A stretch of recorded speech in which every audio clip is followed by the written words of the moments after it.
Have you ever thought about moving to the Grand Canyon State? Thinking about retirement, maybe getting some real estate in Arizona? If you said yes, you aren't alone. Arizona is one of the most popular states for both retirement and buying homes. Arizona has been a very popular state for people relocating for a couple decades now, but data shows that Arizona has seen a slowdown in the rate of people relocating.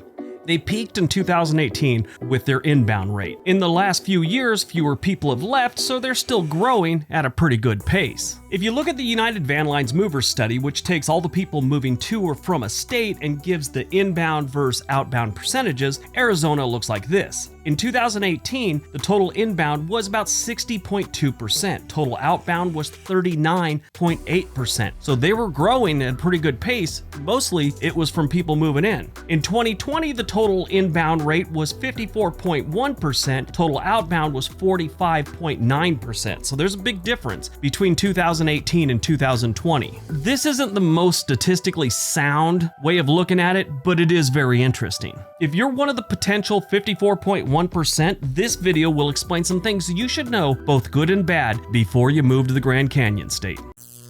Number 10, you're gonna need a car.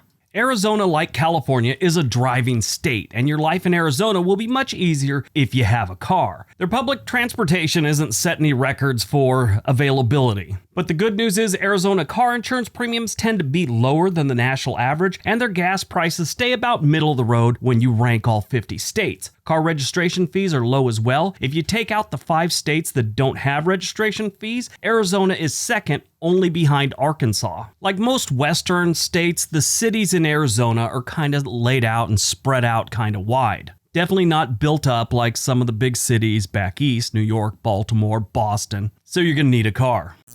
Number 9, the politics. Arizona was a solid red state since forever. I mean, they prided themselves on being a hardcore Republican state. It's not really a thing as much as it used to be. Arizona may be the newest swing state. There's a few different reasons for this, and one of the first things that the locals will point out is that it's so many Californians or whatever are moving to their state and changing the voting demographics. Well, that's part of it. Don't get me wrong, I understand that, and that is a big part of it, but there's other things too. Since the Clinton administration, more first-time registered voters, like 18-year-olds, college students that are, registering to vote for the first time, they are choosing to register as a Democrat more often than Republican. In the 1990s, it was around 52% were choosing to be Democrats over the 48% that were choosing to be Republicans. In the 2000s, it got up to 55% Democrat. 2010s, most years, it was like 56, 56.5, so it's trending higher for Democrats. It's not a big percentage, but as time goes on, this really starts to add up. The other factor is around 31.7% of Arizona's population is Hispanic or Latino. They tend to register and vote for Democrats. Put all those things together, and that's how you take a fire engine red state to a purple state.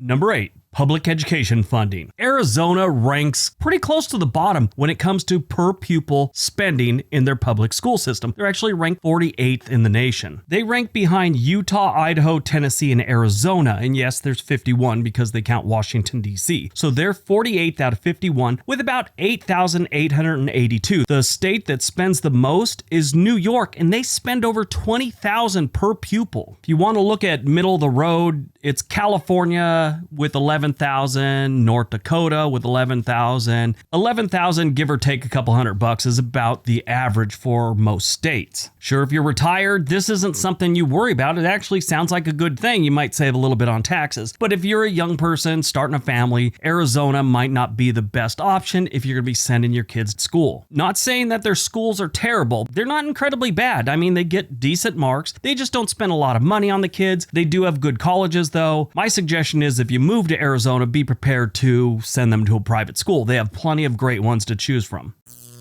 Number 7, scorching hot summers. If you aren't from a desert state or really haven't visited one during the summer, you will be alarmed by 2 things. One, the most important one, is how hot it actually can get. You're going to experience 120-degree days. I promise you. And it's not just going to be one off, it's going to be several in a row sometimes. The second thing that will be alarming is how the locals are just okay with it. I grew up in Southern California and it does get hot. Luckily, I grew up near the beach, so it didn't get as hot as, let's say, out in Death Valley or something like that. But I've been to Arizona and I'm surprised the cement didn't melt on a couple of those days. And the locals are like, yeah, it's a dry heat. It's like, you people are insane. I made a comment one time on one of my videos about how you need air conditioning when you live there. And some jackaloon from Tucson just went on and on about how air conditioning's destroying the planet and da-da-da-da-da. You just went on and on. He took it personally that I suggested you need air conditioning to live in Arizona. Okay, so I guess he was offended at common sense. He turned into my dad. A swamp cooler is all you need.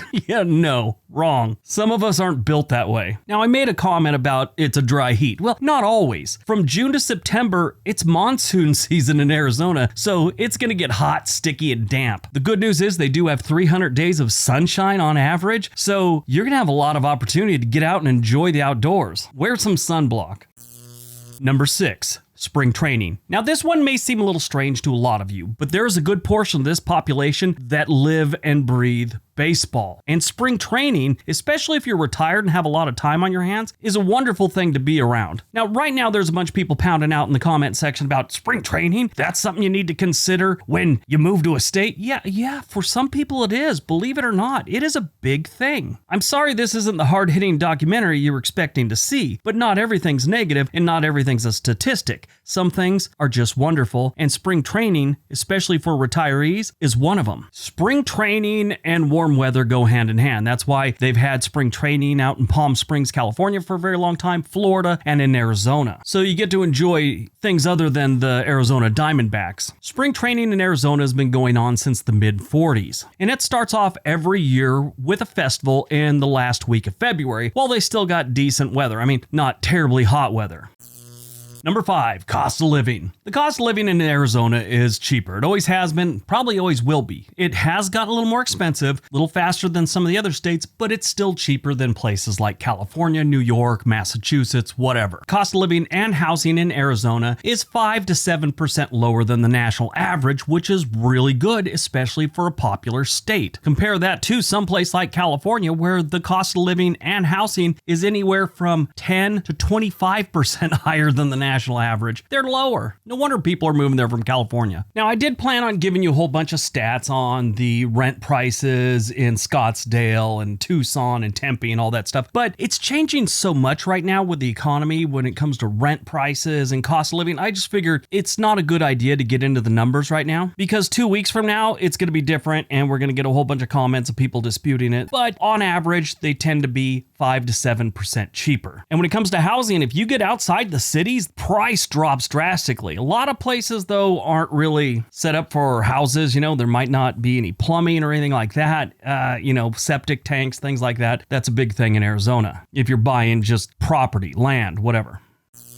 Number 4, it's more than desert. Most people not from the area just think Arizona is this flat desert of nothing but scrub brush, It is definitely not. They have a lot of mountains and amazing landscapes other than the, just open desert. The entire state is like an Instagrammer or photographer's dream. It is not hard to get to a place in this state where a camera is your best friend and you can capture some amazing photographs. I always find it weird that just how people do. They just think it's a dust and dirt bowl that, has nothing of beauty in it. So wrong. Number 3, creepy crawlies. Arizona's got a lot of things crawling around that state. Large, bizarre bugs are kind of the normal thing about living in Arizona. Some of the more incredibly creepy varieties are like giant hairy scorpions, Africanized bees. You're going to see desert tarantulas along with brown spiders, the occasional snake, and of course, my favorite, the Gila monster, which is the largest lizard in the United States. And it's spelled with a G, and in a past video, I called it a Gila monster just to see if anyone would leave comments. Oh my God, did they leave comments? It's a Gila monster. You ever see a Gila monster? Don't pick it up. I mean, they're venomous, they have claws, and they have a very powerful bite. They're kind of gross looking, so you might not want to pick it up anyway, but just don't let your kids pick it up.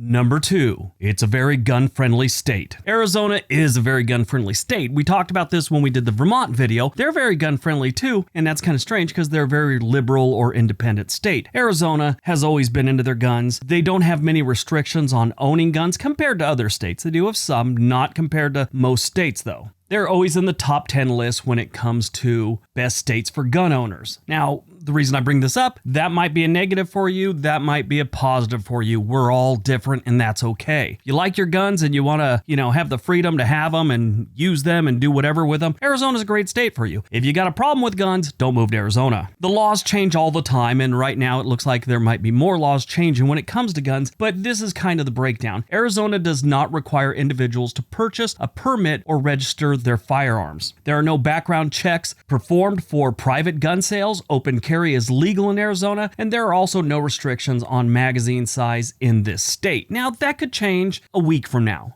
Please don't give me a hard time. I totally broad brush the whole very big conversation. Not talking bad or good about guns. I own a couple myself. I'm definitely not a collector, but I have weapons. That's me. You do you.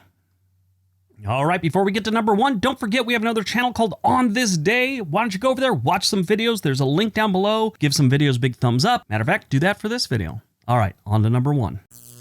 And number 1, the locals don't want you.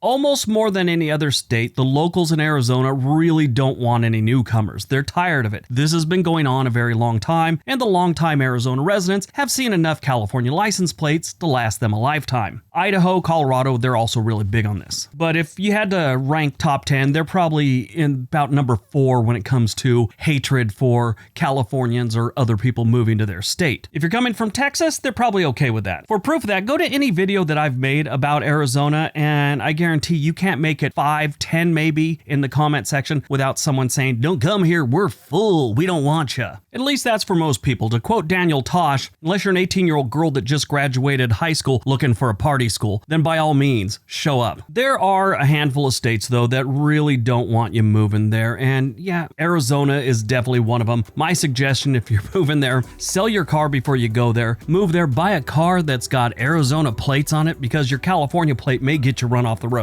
Just kidding. It's not that bad, but you might get some middle fingers thrown your way. And if you talk to any of them about it, they'll explain how it's you Californians and your filthy money coming here raising all the prices and changing how they vote. That's the general theme to any conversation a person from Arizona has with someone from California. Unless, of course, you're that 18-year-old girl going to college here, then the normal conversation is, what dorm do you stay in? All right, that's today's video. Hope you guys enjoyed it. Hope you got some information out of it. Now go out, have a great day, move to Arizona, and be nice to each other.